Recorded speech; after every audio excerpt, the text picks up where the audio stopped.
So I just finished watching the 3 episodes of RWBY Ice Queendom that were released, and I gotta say, I really love it. I really love the visuals, the character designs, the insert song, the ED, the opening, and my god is the animation just universal.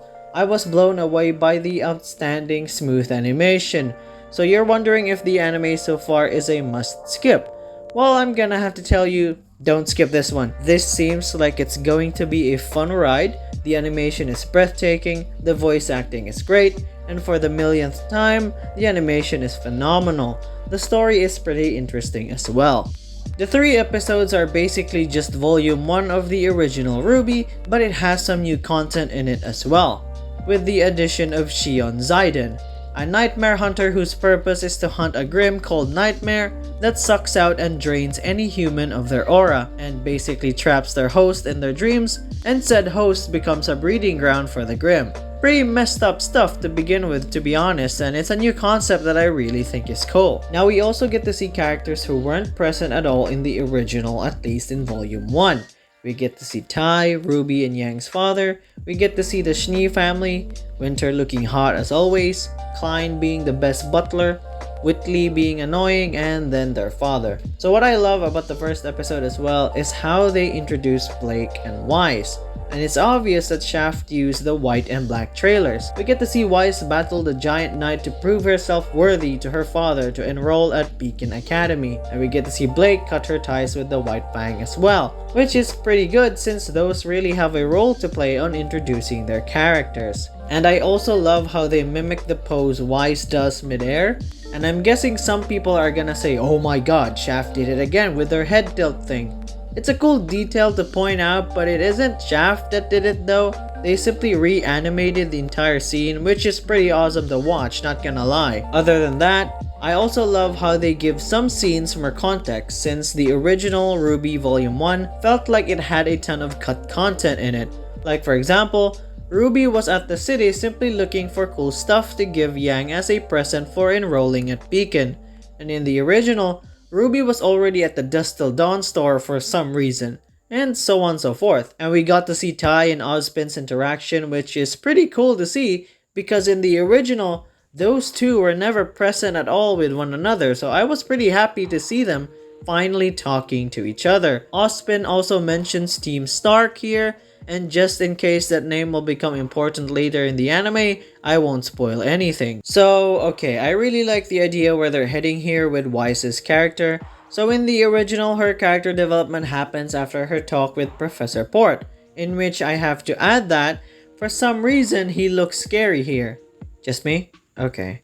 And she changes her attitude, even though at times it's still there. But in this version, Weiss simply takes the idea of pretending to be nice to get more points as a teammate, and that's where her kindness to RWBY in the room happens afterwards. It's an interesting perspective to say because yeah, that's where her character is leading to, a person that wants recognition for all her efforts, her pride getting the better of her, and I am pretty curious to see how they lead her character moving forward. And there's also the tension with the Grim Nightmare that we now know has already infected Weiss.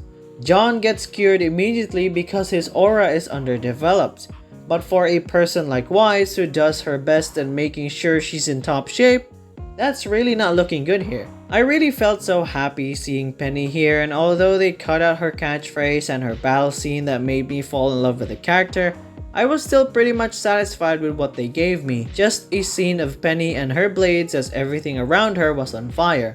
Such a badass moment. We get to see Cinder for a brief second, but I'm guessing she doesn't really do anything here and she was just shown there just because. Roman was present from start to finish since that's actually how Volume 1 ended. Sun gets shown here as well, but he doesn't do anything to be honest, unlike Penny who got a cool scene.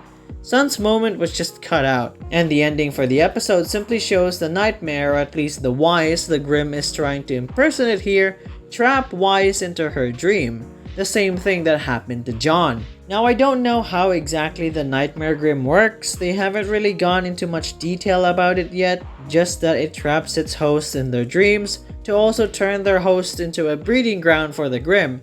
so they might give more details about it sooner or later as the series progresses. This is then where the anime breaks off from the volume 1 of the original RWBY, and so far the new things added to the series like the Nightmare Grim, Shion Zayden is pretty interesting, and I just can't wait to see more of it when the series actually starts releasing the remaining episodes starting on July 3, since these 3 episodes were a special sneak peek of the anime during the live stream.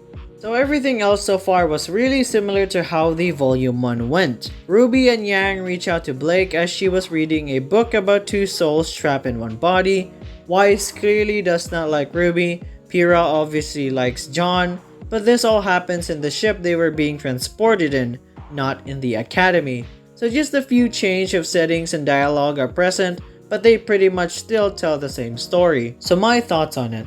These 3 episodes were really good. I have no complaints whatsoever. I really liked where they kept the joke where the robber honestly told Ruby he was gonna rob her. I really liked that they kept it in. Whether you've seen RWBY or not, you can still enjoy and understand these 3 episodes, since they managed to in a way summarize volume 1 and add a new plotline to it. I am pretty excited to see where this goes, and I am just hoping Pyrrha doesn't die. Nope! Never happened! But nope! Everything's fine! Pyrrha is fine! Nothing bad